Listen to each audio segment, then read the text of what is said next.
औज़ुबिल्लाहि मिनश्शैतानिर्रजीम बिस्मिल्लाहिर्रहमानिर्रहीम क़द अफ़लह मन तज़क्का व ज़करा अस्म रब्बिही फ़सल्ला। यकीनन कामयाब हो गया जो पाक हो गया और जिसने ज़िक्र किया अपने रब का और नमाज को पढ़ा। सदक़ल्लाहुल अज़ीम। हकीकत प्रोग्राम में आज हमारे साथ मेहमान ख़ुसूसी हैं मोहतरम जनाब इरफान कमाल भट्टी साहब। माहिर तालीम हैं, स्पोर्ट्स के भी स्पेशलिस्ट हैं। अस्सलाम वालेकुम। वालेकुम अस्सलाम वरहमतुल्लाहि वबरकातुहू। भट्टी साहब कैसे हैं? जी अल्हम्दुलिल्लाह। सर आप कैसे हैं? अल्हम्दुलिल्लाह। वक़्त देने का बहुत शुक्रिया। जी हमेशा की तरह आपका बहुत शुक्रिया। Thank you so much. अच्छा भट्टी साहब, सबसे पहले जो मौजूदा सूरत हाल है उस पर बात करते हैं। जी जब कोई भी कैंडिडेट है, अभी तो चलो अली सलमान साहब हैं, पीटीआई से हैं, लेकिन कोई भी कैंडिडेट अगर काम हल्के के अंदर करवाए, क्या उसकी मुखालफत करनी चाहिए या उसका शुक्र अदा करना चाहिए? बहुत शुक्रिया मोहतरम जनाब हाफ़िज़ माजिद चौधरी साहब कि आपने एक बार फिर मुझको अपने प्रोग्राम में इज़हार ख्याल का मौका दिया। और आपने जो सवाल पूछा है वो एक ऐसा सवाल है जो कि हर किसी के जहन में नहीं आता। आपने एक मुखालफत की बात की और दूसरी साइड पे आपने शुक्रिया की बात की है। तो बीइंग अ मुस्लिम हमें तो हर हाल में अल्लाह का शुक्र ही अदा करना चाहिए।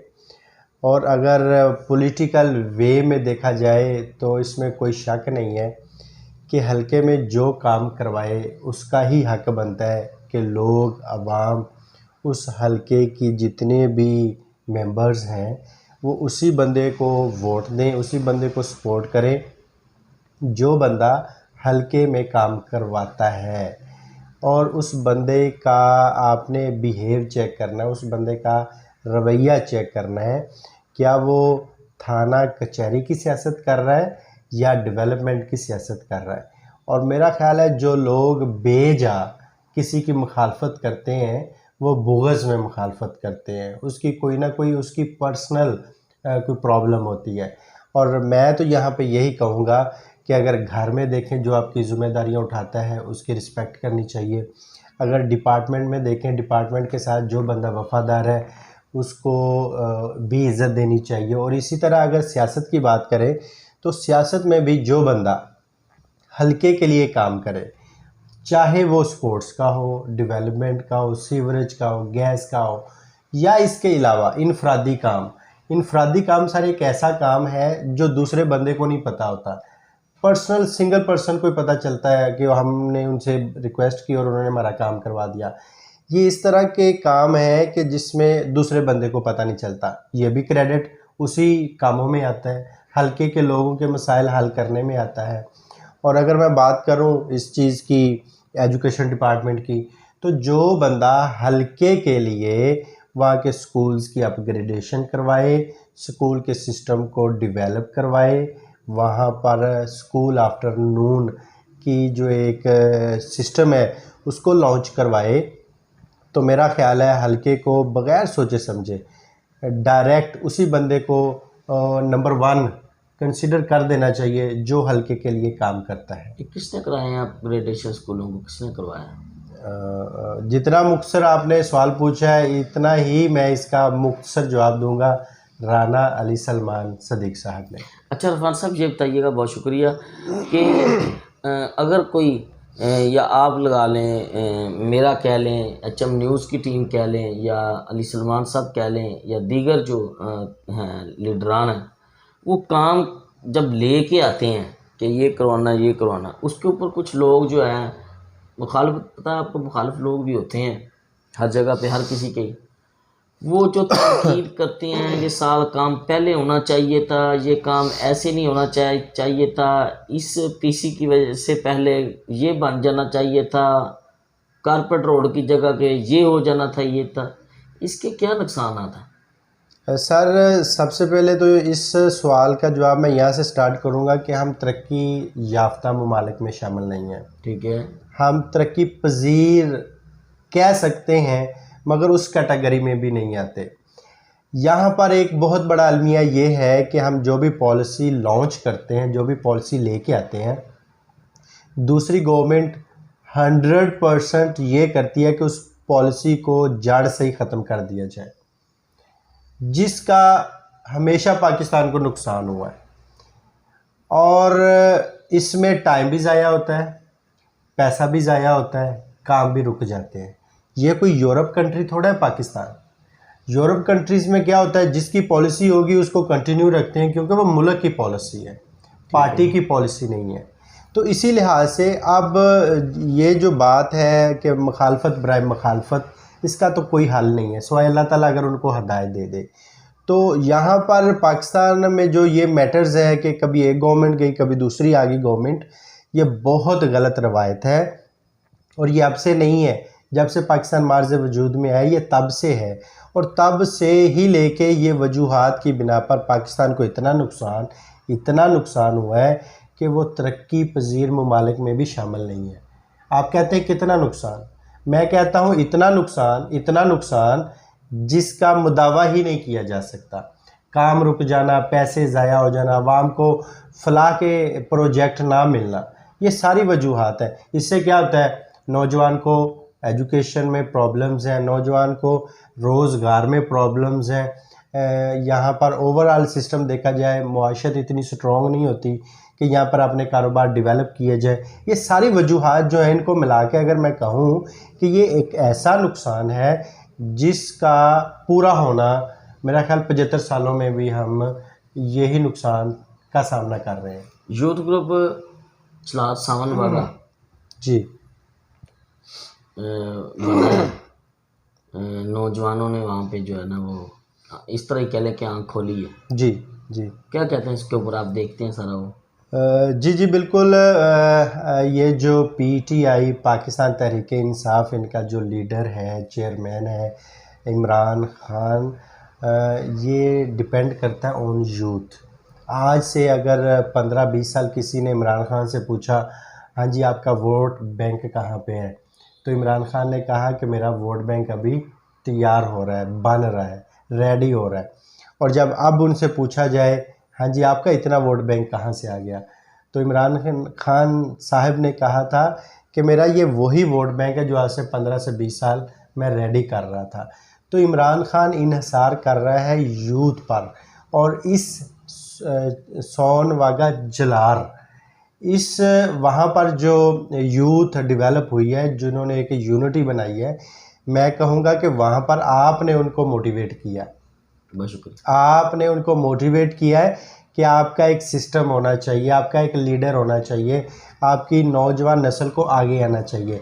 जब आपने उनको मोटिवेट किया तो उन्होंने अपने सिस्टम को लॉन्च करना शुरू कर दिया, और आपने देखा कि हु इज़ द बेस्ट जो कि लीड कर सके यंग जनरेशन को। उसमें राना नवीद साहब हैं, इसके अलावा हारून रशीद साहब हैं, इसके अलावा और भी काफ़ी लोग हैं, राना यासर साहब राना यासर साहब है चेयरमैन यूथ के।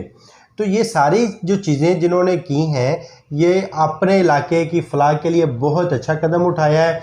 और मैं कहूँगा कि ये उन पर आपकी मेहरबानी है कि जिनको आपने मोटिवेट किया, जिनको आपने बूस्ट अप किया, उनको बताया कि आप अपने इलाके के हल्के के जो मसाइल हैं उनको आप चेक करें कि कौन कौन सा मसला है। और उन्होंने जो 1 महीना पहले कुछ मसाइल के ऊपर वो रोशनी डाली, और मेरा ख्याल है उन मसाइल का हल होना शुरू हो गया है। हाँ जी, खुशखबरी ये है कि वो जो खाला बंद था ना बहुत सालों से, वो आज उसकी कदाई शुरू हो गई है, सफाई शुरू हो गई है। सही। अच्छा राना साहब, ये बताइएगा 1922 के अंदर थाना मानावाला की बिल्डिंग बनी है, उसके बाद पाकिस्तान बन गया 14 अगस्त 1947 को। सही।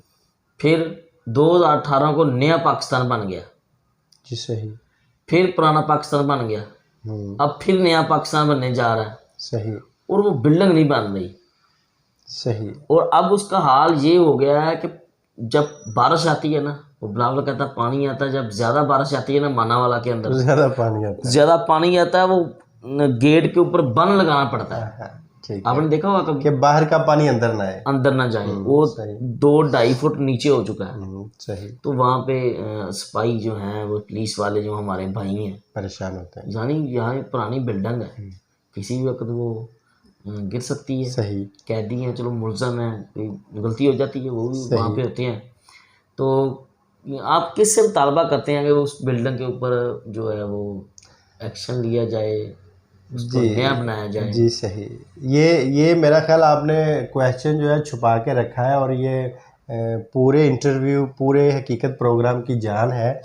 तो मैं कहूँगा कि ये आपका एक ऐसा क्वेश्चन है जो कि एक पूरे डिपार्टमेंट को रिप्रेजेंट कर रहा है। आपने कहा कि पुरानी बिल्डिंग है थाना मानावाला की, 100 साल हो गए। 100 साल यानी 1 सेंचुरी कंप्लीटेड।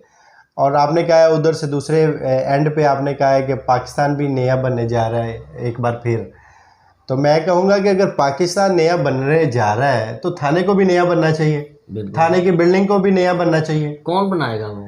किसके ऊपर उम्मीद की जा सकती है? किसके ऊपर उम्मीद की जा सकती है? मैं कहूँगा कि इस वक्त तो पूरे मानावाला, पूरे हल्के की नज़रें सिर्फ़ और सिर्फ वाहिद जो फर्जंदे मानावाला है वो राना अली सुलेमान सदीक साहब है, उसके ऊपर लोगों ने नज़रें जमाई हुई हैं, और वो वाहिद ही सपूत है जो ये काम करेगा और जो काम करने की पोजीशन में है।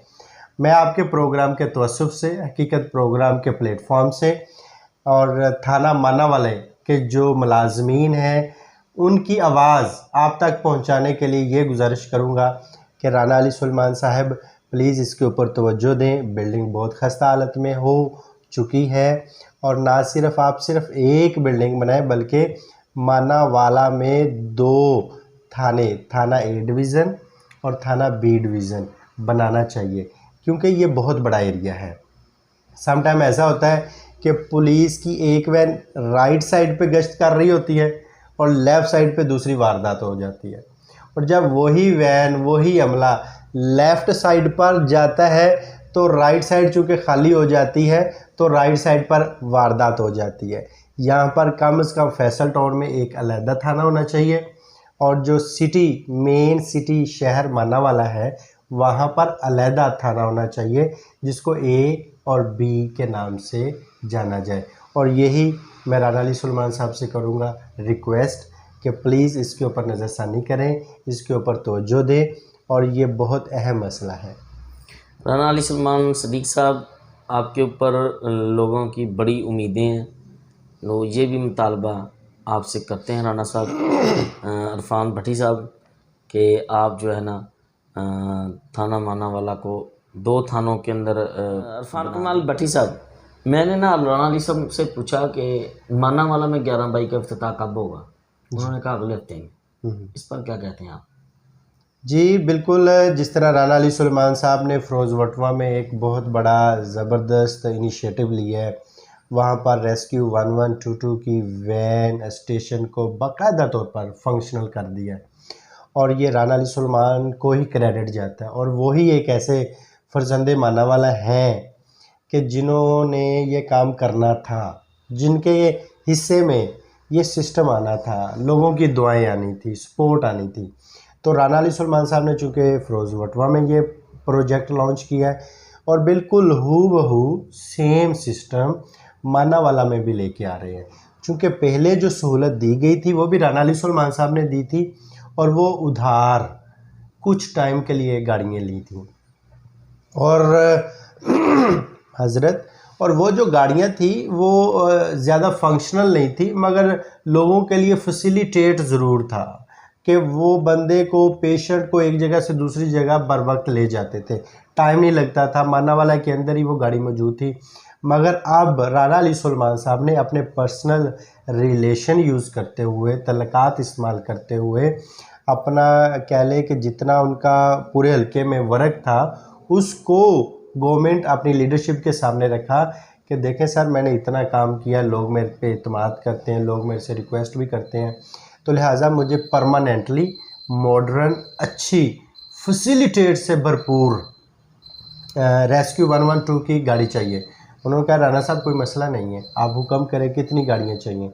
तो राना अली सुलेमान साहब ने मानावाला के लिए भी एक बेहतरीन गिफ्ट रेस्क्यू 1122 की सूरत में लेके आए हैं, जिसका बाकायदा आगाज़ इंशाल्लाह इसी वीक के संडे को, इसी वीक के इतवार वाले दिन को, बरोज़ इतवार एक ज़बरदस्त भरपूर तरीके से उनका इस्तकबाल किया जाएगा और रेस्क्यू 1122 इन मानावाला उसका बाकायदा इफ्तिताह कर दिया जाएगा इंशाल्लाह। नाज़रीन, हक़ाइक़ जानने के लिए देखते रहिए हकीकत प्रोग्राम।